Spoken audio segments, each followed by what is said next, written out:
قرآن مجید میں 5 جگہ اللہ کے حق کے بعد فوراً والدین کا حق ہے. وَقَضَىٰ رَبُّكَ أَلَّا تَعْبُدُوا إِلَّا إِيَّاهُ وَبِالْوَالِدَيْنِ إِحْسَانًا. تیرے رب نے فیصلہ کر دیا ہے کہ اس کے سوا کسی کی بندگی نہیں کرو گے اور والدین کے ساتھ نیک سلوک کرو گے. اللہ کے حکم کے بعد، اللہ کے حق کے بعد والدین کا حق ہے. سورہ لقمان میں انشکر لی ولوالدیک، شکر ادا کرو میرا بھی اور اپنے والدین کا بھی. اور سورہ بنی اسرائیل میں تو کیا تفصیل آئی ہے. اما یبلغن عندک الکبر احدہما او کلاہما فلا تقل لهما اف ولا تنہرہما وقل لهما قولا کریما واخفض لهما جناح الذل من الرحمۃ وقل رب ارحمہما کما ربیانی صغیرا. اگر تمہارے والدین میں سے ایک یا دونوں تمہارے پاس بڑھاپے کی عمر کو پہنچ ہی جائیں، انہیں کبھی اف تک نہ کہنا، دل نہ توڑنا ان کا، چھاتی چوڑی کر کے بات نہ کرنا، ان سے کندھے جھکا کر بات کرنا، ادب سے گفتگو کرنا. قل لہما قولا کریما واخفض لہما جناح الذل من الرحمہ، اپنے کندھوں کو جھکا کر رکھنا. اور پھر کہنا، اللہ سے دعا کرنا، رب ارحمہما کما ربیانی صغیرا، پروردگار میرے ان والدین پر رحم فرمائیو جیسے کہ انہوں نے مجھے پالا تھا جبکہ میں چھوٹا سا تھا. تو خاندان کے نظام کو مستحکم کرنے کے لیے 3 ڈائمنشنز ہیں. جیسے ایک کمرہ ہے، چوڑائی ہے، لمبائی ہے، اونچائی ہے. پہلے تو شوہر اور بیوی کے درمیان بانڈ آف لو. اب یہ شوہر اور بیوی پیرنٹس بن گئے ہیں، والدین بن گئے، اولاد آ گئی. سیکنڈ ڈائمنشن ایڈ ہو گئی، ادب، عزت. اور بہن بھائی ہے، اخوت، جس کو کہ وہ کہہ رہا ہے جی ویلز بھی فریٹرنٹی،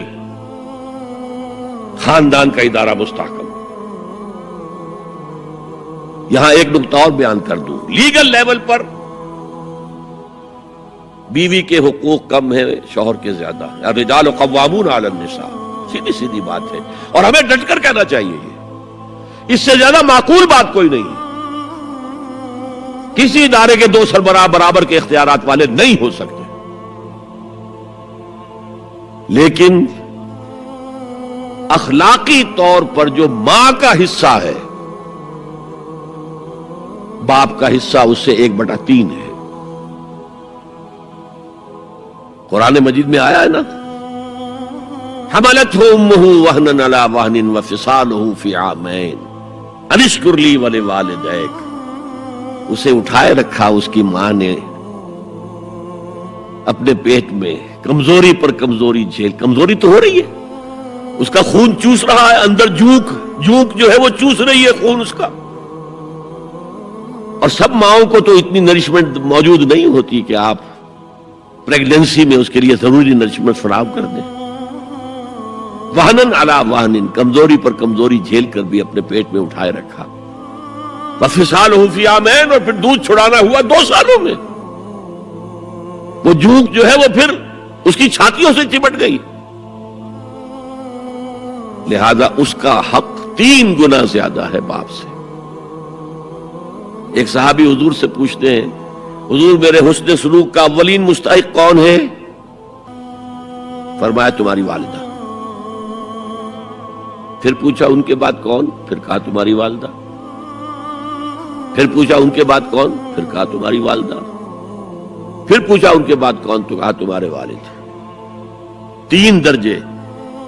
اور یہ جو فرمایا الجنت تحت اقدام الامہات، جنت تو ماؤں کے قدموں تلے ہے، یہ باپ کے بارے میں تو نہیں فرمایا. یہ ہے ایکویشن، بیلنس. اسلام قسط کی بات کرتا ہے، انصاف کی بات نہیں کرتا. انصاف تو یہ کہ آدھی روٹی ادھر دے دو، آدھی ادھر دے دو. انصاف ہے، یہ اچھی چیز ہے. یہ قسط یہ ہے کہ بوجھ اٹھانا ہے تو جو زیادہ قوی ہے اس کو زیادہ بوجھ دو اٹھائے، اور جو کمزور ہے اسے کم بوجھ دو. یہ قسط ہے. تو اسلام نے عورتوں پر ذمہ داریاں کم رکھی، ان کے اختیارات کم رکھے، لیکن اولاد پر حق ماں کا 3 درجے فائق رکھنا.